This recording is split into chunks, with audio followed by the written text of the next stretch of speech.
అందరికీ నమస్కారం. గులాబీలు అంటే మీకు పిచ్చి ప్రేమ అయితే ఈ వీడియో మీకోసమేనండి. ఈ ఒక్క వీడియోలోనే గులాబీ మొక్కకి కావాల్సిన ఒక లిక్విడ్ ఫర్టిలైజర్, సాలిడ్ ఫర్టిలైజర్, ఇంకా పెస్ట్ అటాక్ అయినప్పుడు నీమ్ ఆయిల్ని కూడా ఎలా యూజ్ చేయాలో వీడియోలో నేను డీటెయిల్గా చెప్పబోతున్నాను. వీడియో నచ్చితే ఒక్క లైక్ చేయండి, వీలైతే కనీసం ఒక్కరికైనా షేర్ చేయండి. ఎందుకంటే మనలాంటి గులాబీ పిచ్చవాళ్ళు చాలామంది ఉంటారు కాబట్టి వాళ్ళకు కూడా యూజ్ అవుతుంది. మరి గులాబీల్ని ఇంటికి తెచ్చుకున్న తర్వాత కొన్ని రోజుల వరకు చక్కగా హాయిగా హ్యాపీగా ఉంటుంది మొక్క. వాటిలో ఉన్న బలం మొత్తం మెల్లిమెల్లిగా తగ్గే కొంది ఇంకా ప్రాబ్లమ్స్ అనేది స్టార్ట్ అవుతాయి. ఇక్కడ మీరు చూసారు కదా, ఫ్లవర్ ఎంత ఇన్కంప్లీట్గా పూస్తుందో.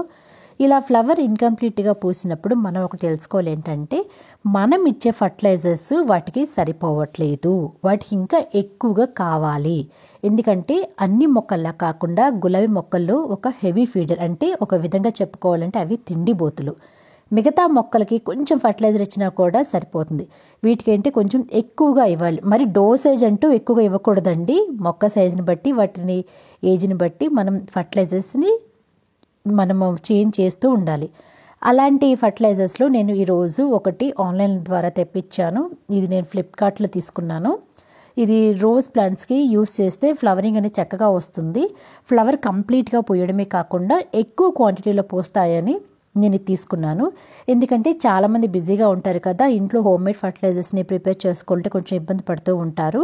అలాంటి వాళ్ళ కోసం ఇది యూజ్ అవుతుందని నేను తీసుకున్నాను. ఈ రివ్యూస్ కూడా చాలా బాగున్నాయి, అందుకే నేను తీసుకున్నాను. ఇది చూడడానికి ఇలా గ్రాన్యూల్ ఫామ్లో ఉందన్నమాట. ఎటువంటి స్మెల్ కూడా లేదండి. చూడడానికి అయితే చాలా కలర్ఫుల్గా అనిపిస్తుంది. నాకు ఒక విధంగా చెప్పాలంటే గులాబీ మొక్కలకి ఇదేంటో మనం స్పెషల్ ఫుడ్ ఇచ్చినట్టుగా అనిపిస్తుంది అనమాట ఇది చూస్తుంటేను. దీని మీద మెన్షన్ చేశారు ఇది ఎలా వాడాలి ఏంటి అని ఉంది. నేనైతే ఫస్ట్ టైం యూస్ చేస్తున్నాను, ఎందుకంటే నేను ఎక్కువగా ఇంట్లోనే ఖర్చు లేకుండా, లేదంటే కొంచెం తక్కువ ఖర్చుతోటి ఫర్టిలైజర్స్ని ఎలా ప్రిపేర్ చేసుకోవాలో మీకు చూపిస్తూ ఉన్నాను కదా. అలా కూడా మాకు కుదరట్లేదు అనుకున్న వాళ్ళకైతే ఇది చక్కగా యూజ్ అవుతుంది.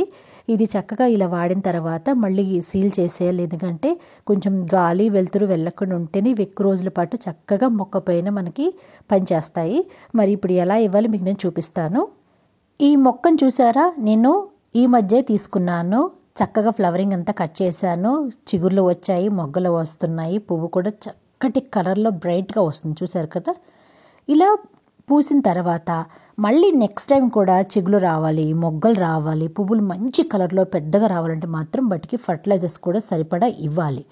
వాటర్ అయితే చాలా జాగ్రత్తగా ఇవ్వాలి. పైన సాయిల్ కొంచెం డ్రై అయినప్పుడు మాత్రమే ఇవ్వాలి, ఎందుకంటే గులాబీ మొక్కలకి ఫంగస్ అనేది అంత ఈజీగా అటాక్ అవుతుంది.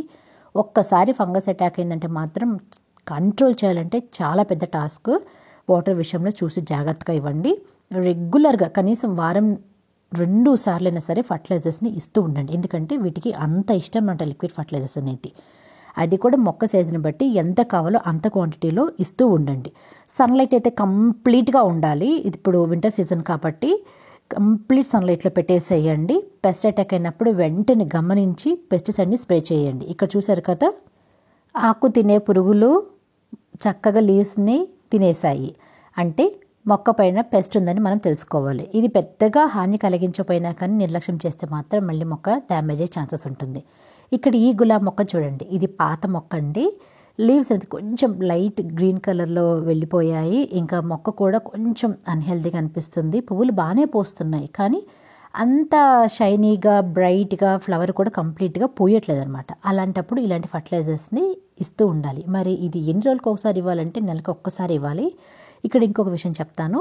ఇచ్చే ముందుగా సాయిల్ని కొంచెం లూజ్గా చేసి ఆ తర్వాత ఇస్తే తొందరగా అది మట్టిలో కలుస్తుంది. అంతేకాకుండా వీటితో పాటుగా ఇంకా మన ఎక్స్ట్రా ఉన్నాయి కదండి, అదేనండి కంపోస్ట్, నీమ్ కేక్ పౌడర్, వాటిని కూడా ఇవ్వండి. ఎందుకంటే ఇది ఒక సప్లిమెంట్ లాగా మన గులాబీ మొక్కలకి యూజ్ అవుతుంది అనమాట. జస్ట్ ఇది ఒక్కటే ఇచ్చేసి ఫ్లవరింగ్ బాగా వస్తుందని మాత్రం ఎక్స్పెక్ట్ చేయకండి. ఇంతకుముందు చెప్పినట్టుగా గులాబీ మొక్కలు చాలా తిండిపోతులు. వాటికి ఎంత చక్కగా మనం ఫీడ్ చేస్తే అవి అంత చక్కగా ఫ్లవరింగ్ అనేది ఇస్తుంది. ఇలా వేసేసి వాటర్ ఇచ్చేసేయాలి, లేదంటే లిక్విడ్ ఫర్టిలైజర్ అయినా సరే ఇచ్చేసేయాలి. మరి మొక్క పైన పెస్ట్ ఉంది కదా, వాటిని నిర్లక్ష్యం చేయకూడదు. వాటిని కంట్రోల్ చేయాలంటే నీమ్ ఆయిల్ కూడా స్ప్రే చేయాలి. అది ఎలా చేయాలో కూడా చూపిస్తాను. ఈలోపు నేను వాటర్ బదులుగా మీకు లిక్విడ్ ఫర్టిలైజర్ అనేది చూపిస్తున్నాను. అదేంటంటే సీవీడ్ లిక్విడ్ ఫర్టిలైజర్. ఇది గ్రాన్యూల్ ఫామ్లో ఉంటుంది, పౌడర్ ఫామ్లో ఉంటుంది, ఇంకా లిక్విడ్ ఫామ్లో కూడా ఉంటుంది. ఇది ఇవ్వడం వల్ల ఫ్లవర్ అయితే మంచి కలర్లో వస్తుందండి. ఇది చాలా అంటే చాలా తొందరగా పనిచేస్తుంది. ఇన్స్టెంట్గా మనకి రిజల్ట్ కూడా కనిపిస్తుంది అనమాట. ఇది ఎలా వాడాలంటే 1 లీటర్ వాటర్ తీసుకొని జస్ట్ 3 ml వరకు ఈ ఫర్టిలైజర్ని వాటర్లో వేసుకొని కలుపుకొని ఇవ్వడమే. ఎటువంటి స్మెల్ కూడా రాదు. చక్కగా అన్ని మొక్కలకి ఇవ్వచ్చు. ఇది మొక్క పైన స్ప్రే చేయాలి, అలాగే మట్టిలో కూడా ఇవ్వాలి. అలా ఇస్తేనే రిజల్ట్ అనేది చక్కగా ఉంటుంది. ఎందుకంటే ఇంతకుముందు మీకు చూపించినట్టుగా లీవ్స్ అనేది కొంచెం డల్గా ఉన్నాయి కదా, అంటే గ్రీన్ కలర్లో షైనీగా బ్రైట్గా లేవు కదా, అలా లీవ్స్ ద్వారా కూడా మొక్క న్యూట్రియంట్స్ తీసుకోవాలంటే మాత్రం మొక్క పైన స్ప్రే చేసుకోవాలి, మట్టిలో కూడా ఇవ్వాలి. ఇంకా ఫోలియర్ స్ప్రే చేస్తే మంచి రిజల్ట్ ఉంటుంది. నేను జస్ట్ ఇలా స్ప్రే చేస్తున్నాను. చక్కగా స్ప్రే బాటిల్ వేసుకొని లీవ్స్ బాగా తడిచేలాగా ముందు వైపు వెనక వైపు స్ప్రే చేయండి. రిజల్ట్ చాలా తొందరగా మనకి కనిపిస్తుంది అనమాట. ఇలా ఏ మొక్కని మనం ఏ పాట్లో పెట్టాము, ఎంత సైజు పాట్లో పెంచుకుంటున్నామో జాగ్రత్తగా గమనించి ఎంత అవసరమైతే అంతవరకే ఫర్టిలైజర్స్ని ఇస్తూ ఉండండి. వాటర్ విషయంలో చూసి జాగ్రత్తగా ఉండండి. ఎందుకంటే ఎక్కువగా వాటర్ ఇవ్వకూడదు. మళ్ళీ చెప్తున్నాను, గులాబీ మొక్కలకి ఎక్కువగా వాటర్ ఇస్తే అస్సలు నచ్చదు. ఇలా అయిపోయిన తర్వాత పువ్వులు పూస్తాయి కదా, పువ్వులు పూసిన తర్వాత అలానే మొక్క పైన వదిలేయకుండా వాటిని లైట్గా కట్ చేయండి. అక్కడ కట్ చేసిన తర్వాత మీరు కావాలంటే సాఫ్ ఫంగిసైడ్ని కూడా అప్లై చేయొచ్చు.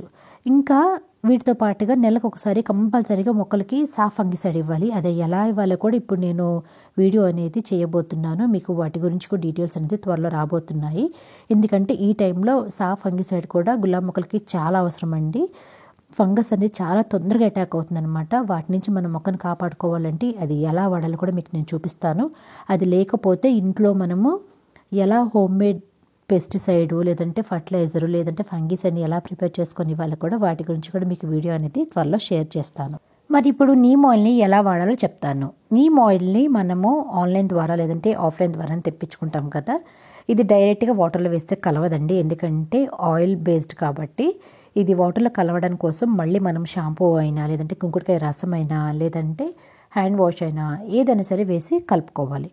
కొన్ని అయితే ఆల్రెడీ అవి ఎమల్సిఫైయర్ కలిపేసి ఉంటాయి, డైరెక్ట్గా వాటర్లు వేసి కలిపి ఇవ్వడమే. కానీ ప్రతిసారి అలా వస్తుందని మనం ఎక్స్పెక్ట్ చేయలేము. అందుకే చెప్తున్నాను. ఇది ఎలా వాడుకోవాలంటే 1 లీటర్ వాటర్ తీసుకొని జస్ట్ 3 mlతో స్టార్ట్ చేయండి. మరి పెస్ట్ ఎక్కువగా ఉంది, పెద్ద మొక్క, కొంచెం ఏజ్ ఉన్న మొక్క అయితే లీటర్కి 5 ml కూడా వాడుకోవచ్చు. ఒక్కొక్కసారి నీమ్ ఆయిల్ వాడితే కూడా రిజల్ట్ ఉండదన్నమాట. అలాంటప్పుడు మళ్ళీ వేరేవి కూడా మిక్స్ చేసుకొని నీమ్ ఆయిల్తో పాటుగా మొక్క పైన యూజ్ చేయాలి. అవి ఎలా చేయాలో కూడా వీడియోలోనే ఒకసారి చెక్ చేయండి. ఇక్కడ నేను 2 లీటర్ స్ప్రే బాటిల్ తీసుకొని అందులో 10 ml వరకు నీమ్ ఆయిల్ తీసుకుంటున్నాను. ఇక్కడ గమనించారా, వాటర్ పైన తేలుతూ ఉంది కదా, అంటే అసలు కలవలేదు అని అర్థం. మనకు తెలుసు కదా, వాటర్లో ఆయిల్ వేస్తే అసలు కలవదని తెలుసు కదా, మరి అది కలవాలి. మొక్క పైన మనం స్ప్రే చేసినప్పుడు చక్కగా లీవ్స్ ద్వారా మొక్క తీసుకొని పెస్ట్ నుంచి తనను కాపాడుకోవాలంటే ఇలా హ్యాండ్ వాష్ అయినా సరే ఏదైనా సరే కలుపుకోవాలి. అంటే మీరు ఎంత క్వాంటిటీలో నీమ్ ఆయిల్ తీసుకుంటున్నారో సేమ్ క్వాంటిటీలో హ్యాండ్ వాష్ తీసుకొని వాటర్లో బాగా కలిసేలా కలుపుకొని ఆ తర్వాత మొక్క పైన స్ప్రే చేయడంతో పాటుగా లీవ్స్ కింద కూడా స్ప్రే చేయండి. ఎందుకంటే లీవ్స్ కింద కూడా ఎగ్స్ ఉండే ఛాన్సెస్ ఉంటుంది కాబట్టి నీట్గా మొక్కని స్నానం చేయించేసేయండి. ఇలా పెస్ట్ అటాక్ అయినప్పుడల్లా చేయాలి. పెస్ట్ అటాక్ అవ్వకముందు కూడా వారానికి ఒక్కసారి కూడా స్ప్రే చేయొచ్చు. వీడియోని ఇంతసేపు చూసినందుకు మీ అందరికీ చాలా థ్యాంక్స్ అండి. వీడియో నచ్చితే ఒక్క లైక్ చేయండి, వీలైతే కనీసం ఒక్కరికైనా షేర్ చేయండి. ఇలాంటి మరిన్ని వీడియోస్ కోసం ఛానల్ని సబ్స్క్రైబ్ చేసుకోండి. నెక్స్ట్ వీడియోలో మళ్ళీ కలుద్దాం. అంతవరకు బాయ్.